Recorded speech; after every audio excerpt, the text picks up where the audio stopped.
prensa con Juan Carlos Iragorri. Bienvenidos a Club de Prensa en NTN 24. Hoy transmitimos desde Washington, a 3 cuadras solamente de la Casa Blanca, y también desde el Centro Internacional de Noticias de NTN 24. No olviden ustedes que al final de este programa pueden verlo completo, pueden ver apartes en nuestra página de Facebook, por nuestra cuenta de Twitter, y el audio del podcast lo pueden escuchar en SoundCloud. Les doy la bienvenida a los invitados a este programa: Raquel Godos, corresponsal de la agencia española de noticias EFE, Xavier Vilá, periodista y analista catalán y español, y Pedro Burelli, analista venezolano. Y el primer asunto tiene que ver con lo que está pasando con Donald Trump en Estados Unidos. El presidente ha visto cómo en los últimos días han aparecido artículos en la prensa que lo comprometen seriamente.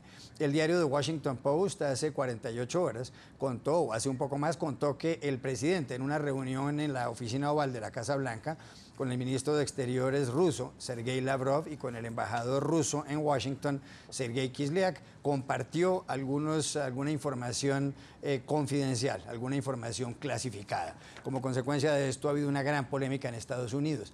Pero ayer el periódico The New York Times publicó un artículo según el cual existe un memorando de James Comey, quien fuera director del FBI despedido por Trump el martes de la semana pasada, en el que Comey señala que Trump le pidió que dejara de investigar, que abandonara la investigación a Michael Flynn. ¿Quién era Michael Flynn? El asesor de seguridad nacional del señor Trump, un hombre que a los 21 días de haberse posesionado debió renunciar porque estaba muy comprometido con Rusia. Rusia, recordemos, agentes rusos al parecer influyeron en el resultado electoral en los Estados Unidos. No hemos visto el memorando del señor Comey, pero el New York Times dice que existe.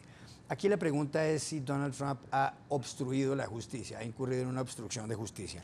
El editorial del diario The New York Times hoy dice que el presidente estadounidense tiene poder, y tiene mucho poder, en la Casa Blanca, pero no para impedir una investigación criminal. Y dice el diario The New York Times que los congresistas deberían tener en cuenta que enough is enough, que suficiente es suficiente, que ya es suficiente, y que deberían por lo menos abrir algún tipo de investigación. ¿Obstruyó Trump la justicia, según señala el diario The New York Times? Pedro Burelli. Pero yo creo que definitivamente estamos con un presidente que no sabe exactamente cuáles son los límites del poder, porque obviamente ha operado toda su vida sin ver los límites, básicamente haciendo prácticamente lo que le da la gana. La circunstancia aquí va a ser, yo creo que todavía no hemos visto el final de esto. Si bien no hemos visto el memo, hemos visto muchísimas referencias a gente que sí ha visto las notas, sí ha visto el memo, y están citando casi textualmente lo que ocurre. Hace unos días, Trump había advertido a Comey que si él decía algo, pudieran salir grabaciones de esa conversación. No me sorprendería que ahora salgan las grabaciones de la conversación esa que se dice, y esto se siga embarrando. Yo no veo que Trump tenga una forma elegante de salir o de explicar esto, sino creo que esto nos va a venir otra onda, un poco como le pasó a Nixon, que para salirse de un problema se fue metiendo en otro, y la mentira te va llevando a un problema bastante más grande, ¿no? Creo que en esta ciudad hay una sensación de crisis con la combinación de estos dos temas. Si los ves por pedazos, quizás no sería ninguno suficientemente grave. Es la acumulación de temas que simplemente está demostrando que quizás el presidente no tiene el nivel ético o la madurez para tomar las decisiones importantes que está tomando. Esa es la parte grave, que es la acumulación. Si vamos, por ejemplo, el tema ruso, muchísima gente te dice qué es lo que uno cree que se discute cuando aliados o países que tienen que cooperar, ellos cooperan y se intercambian información que no es pública, información que la prensa no tiene. Esa es la naturaleza de las relaciones. Uno no está a la expectativa de que la única conversación que se puede tener con un canciller o otro presidente es algo que todo el público sabe y la prensa tiene de antemano. Entonces, ahí se están enredando temas, y aquí también, en cuanto a una conversación, pudiera ser que simplemente lo que dijo, mira, esto no es importante, no sigas por ahí, enfócate en esto que es más grave. Diciendo ya esto pasó, ya perfecto, reconocí, sacamos al señor Flynn, eso ya es irrelevante, reconocemos que hubo un error, sigamos adelante. Si eso fue lo que Trump hizo, estoy seguro que ese audio va a salir complicando, en vez de solucionar las cosas, complicando más todavía, porque va a ser yo te muestro esto, yo te muestro esto, yo te muestro esto, y vamos a escalar en esta guerra que pareciera una guerra sin cuartel, donde elementos en Washington han decidido prácticamente, incluyendo la prensa, de que este presidente no es competente y tiene que salir. Entonces hay una guerra que se empieza a parecer a la guerra de Washington Post contra Nixon. Es decir, ya no importaba nada, era una guerra 24 horas al día, buscando todas las evidencias, buscando todas las cosas, y yo creo que aquí va a salir mucha información, porque creo que se ha manejado todo de forma terriblemente irresponsable. Burelli dice que hay una sensación de crisis en Washington, es porque la hay, porque definitivamente ha sido un hombre que ha vivido mucho tiempo en esa ciudad. Pero Xavier, iba a preguntarle justamente a usted, hay columnas tituladas como esta, sí. El presidente criminal, escrita por Richard Painter y Norman Eisen, también en el periódico The New York Times. Obstruyó Trump la justicia y eso es lo que está causando, lo que señala Pedro Burelli, una gran sensación de crisis en la capital estadounidense. Bueno, pero es que no lo sabemos, señor Iragorri. Es decir, yo creo que tenemos la obligación todos de ser honestos con nosotros mismos, los primeros, pero con nuestros lectores, nuestros telespectadores. Es decir, si usted acude a un tribunal de justicia para incriminar a alguien por un delito y dice, mire usted, es que me han dicho que circula un memorándum que incrimina a este señor, el juez le va a decir, pues oiga, tráigame el memorándum y con la prueba del delito encima de la mesa nos miramos este asunto. Mientras tanto, aquí yo no puedo hacer nada. Entonces, a mí me da la sensación que con todas estas acusaciones que circulan por la ciudad, que no digo que no sean ciertas, ni mucho menos, pero que nos hace falta la prueba del delito. Porque se me antoja complicado que un Congreso, es decir, una Cámara de Representantes y un Senado, de mayoría republicana en los dos hemiciclos, se entuerte en un proceso de destitución del presidente que no es moco de pavo, sin una prueba clara. Es decir, no vale que nos digan, mire, es que parece que este hombre le dijo al director del FBI que terminase la investigación. Esto es extraordinariamente grave. Nadie está diciendo que esto no sea motivo de investigación necesaria. Yo creo que se debería poner una persona independiente al cargo de la investigación de la trama rusa para intentar determinar qué ocurrió, como se hizo con Kenneth Starr en los años 90 con el caso Lewinsky. Es decir, vamos a traer a alguien que pueda tener acceso a todo y que determine si se ha delinquido. Y luego vamos a llevar al señor Comey en sede parlamentaria para que, con cámaras y taquígrafo, diga qué le dijo Trump, en qué momento, en qué circunstancias, y esgrima los papeles. Y con todo eso sobre la mesa, yo creo que hay más posibilidades de responder a su pregunta. Pero si hoy en día usted me pregunta si hay motivos para destituir a este presidente, mi respuesta es no. Ahora mismo todavía no. Raquel Godos, tiene razón Xavier Vilá, porque Xavier está poniendo sobre la mesa un punto importante, y es que el problema en el derecho, es decir, en la ciencia jurídica, es probar. Sin prueba no hay nada que hacer, pero de todas maneras, si llegara a probarse eso, ¿sería para Trump una situación realmente comprometida? Claro, y el razonamiento que hace Xavier lo están haciendo también los líderes demócratas. Nancy Pelosi y Chuck Schumer se niegan a llamar al impeachment, que algunos congresistas ya quieren hablar sobre el juicio político, pero ellos ahora mismo están diciendo vamos a llevar a cabo una investigación independiente para determinar qué es lo que está sucediendo. Ellos quieren que las pruebas en sí mismas demuestren si él es objeto de un enjuiciamiento político o no. Y es una manera lógica de hacer las cosas, porque adelantarlas, por ejemplo, solamente levantaría los ánimos y caldearía los ánimos, sobre todo entre las bases más fuertes de Trump, provocando unas donaciones masivas al partido, provocando un movimiento, digamos, de contramarcha de lo que está pasando para, digamos, acusar a los demócratas de precipitarse, y con razón. Con lo cual, creo que los demócratas en este sentido están haciéndolo de manera correcta, pero es importante subrayar lo que comentaban ambos.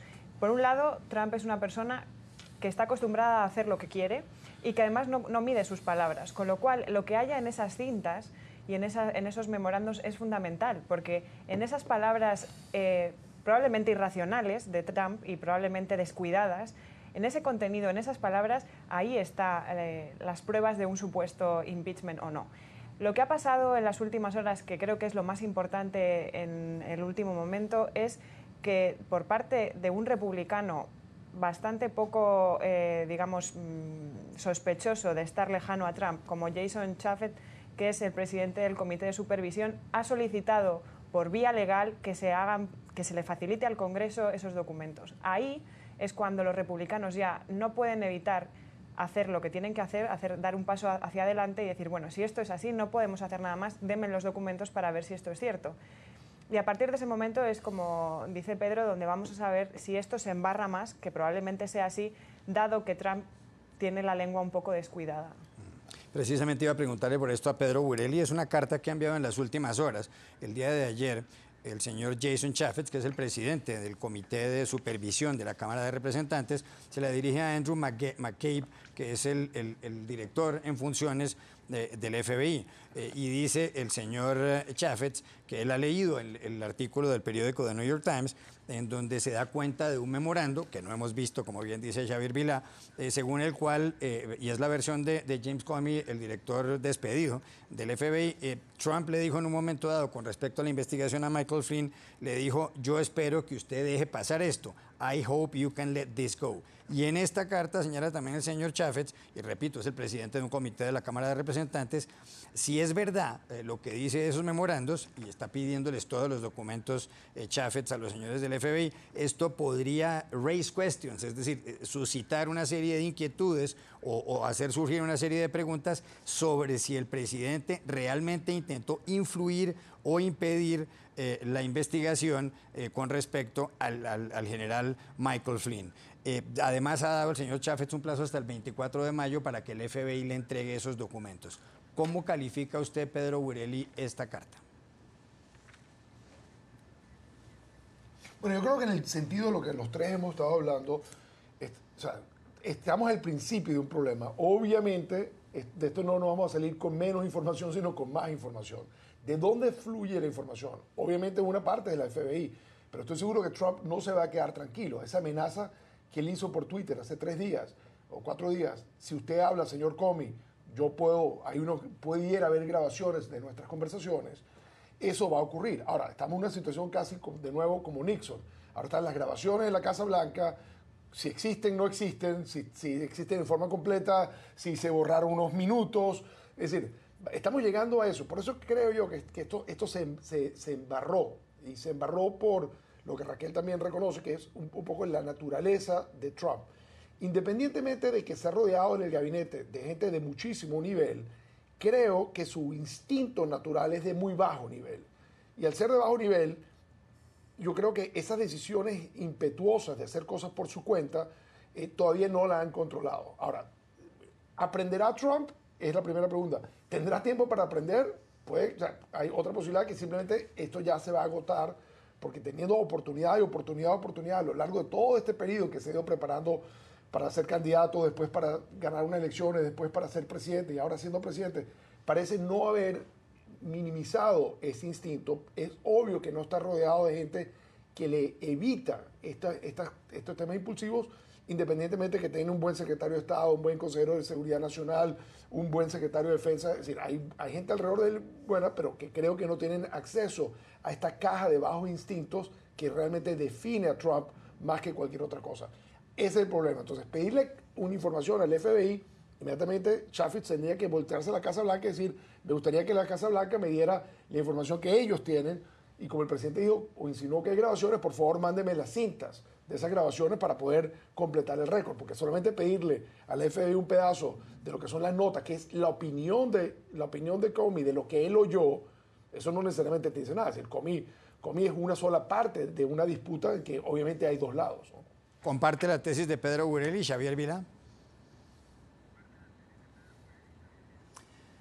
Sí la comparto, lo que pasa es que... No vaya a llevar la contraria. Me parece, señor Burelli, que pedirle a Trump que cambie... o que vea el mundo de otro modo es un brindis al sol, porque en general... lo que uno aprende en la vida, entre otras muchas cosas, que una persona con 70 años no cambia. Exacto. Bueno, por las circunstancias. Y en el caso de Donald Trump, me parece que todavía menos. Entonces hay también seguramente aquí un debate filosófico de fondo sobre el problema que Trump tiene con la falta de legitimidad de su mandato. Es decir, que yo creo que él tiene un problema porque en su fuero interno está convencido que hay grandes cantidades de gente en este país y en el mundo que creen que él no es el presidente legítimo de los Estados Unidos porque no ganó el voto popular, porque bueno, apeló a los más bajos instintos para conseguir la nominación republicana y luego ascender a la presidencia. Y entonces esta sensación de que debe demostrar de que él es el presidente, combinada con su carácter, si me permite, infantil, es decir, toda esta tontería que le consumió. Yo tengo hijos y no son así. Pero sabe, señor Burele, bueno, lo sabe porque lo vimos todos, pero dedicar semanas, las primeras semanas de su administración, a litigar sobre cuánta gente estaba en el mall viendo su toma de posesión, en fin, esto dice mucho de una persona, no ya de un presidente, sí, sino de una persona. Claro. Entonces estamos hablando de alguien que tiene el carácter que tiene y que, como dicen aquí, he doesn't let go. Es decir, que él siempre va a estar encima litigando la cosa más pequeña que crea que no contribuye a construir su imagen presidencial y su legado. Entonces, en este asunto, él es descuidado, es su característica, su personalidad. Entonces, seguramente él nunca creyó que al decirle a Comey, como let go, olvídate de esto de Flynn, vamos a por otras cosas. Él, en su foro interno, seguramente cree que eso no es nada grave, ni es obstruir a la justicia. Él solo piensa, bueno, tenemos cosas más importantes de que ocuparnos, ¿para qué nos vamos a embrancar? Y sobre todo que él ya había abandonado el puesto. Así es. Va a decir, ya se había ido, ya el problema estaba solucionado. Pero entonces aquí entramos en lo que concluyo, que lo que quiero decir es que él no es capaz de darse cuenta, como usted decía anteriormente, de la magnitud del cargo que tiene, de las consecuencias de las cosas que dice. Él continúa actuando como si fuera una persona que construye edificios y que le puede decir a su empleado, you are fired, o te contrato de nuevo. No. Usted es el presidente de los Estados Unidos y sus acciones y palabras tienen consecuencias, y él creo que todavía no ha entendido las enormes consecuencias que tienen cada pequeña cosa que dice. Tengo que ir a una pausa y ya regresamos a Club de Prensa.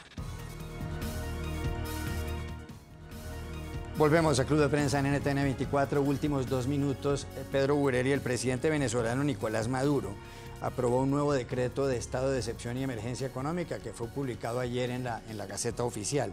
Según este decreto, se le confieren poderes a Maduro para dictar las medidas urgentes, contundentes, excepcionales y necesarias, dice así, para asegurar a la población un disfrute pleno de los derechos y preservar el orden interno. ¿Cómo interpreta uno este decreto? Porque algunos sectores de la oposición dicen que esto lo que le permite a Nicolás Maduro, le da luz verde para que haya mano dura. ¿Es eso así o es una exageración de los opositores? No, yo lo que creo que es una bravuconada más de Nicolás Maduro. En estos 45 días largos de protesta ha dicho que va a armar a 500.000 milicianos, ha dicho que van a activar y van a incorporar al partido político a la lucha armada, y ahora está diciendo esto. Todo esto ocurre en el contexto de una realidad que la gente no está, conocedora, no está evitando, que en 45 días él no ha recibido el apoyo del alto mando de las Fuerzas Armadas Nacionales. Lo ha pedido, lo ha solicitado, y lo único que tiene es la Guardia Nacional, que es esencialmente un cartel uniformado que está defendiendo su negocio en la calle, pero el ejército, que es lo que realmente importa, no ha salido, no se mueve y no se pronuncia. Estos son mecanismos en el cual, si tú vas a aplicar una ley de esta, de suspensión de garantía, tú requieres el apoyo del ejército. Porque si tú tomas ese decreto y dicta esas medidas y la gente no le hace caso, es decir, el emperador demuestra estar completamente desnudo, este es el final de su aventura. Pero yo creo que lo que hemos visto nos ha ido dando demostraciones de que es una bravuconada tras otra. En el transcurso hay 43 muertos, 13.000 heridos, 2.500 detenidos y 0 gobernabilidad. Es decir, cualquier problema que existía hace 45 días, hoy les aseguro que es peor y mañana va a ser peor que hoy. Es decir, no hay gobierno en Venezuela, entonces para que alguien que no está gobernando piense que puede a través de un decreto empezar a gobernar o poner mano dura, yo creo que está un poquito en esa locura y delirio que están los dictadores poco antes de caer. Ya regresamos a Club de Prensa. Volvemos a Club de Prensa en NTN 24 para despedirnos porque se acabó el tiempo. Gracias Raquel Godos, Pedro Burele y Xavier Vila por haber estado aquí. Y a ustedes los espero mañana nuevamente en Club de Prensa.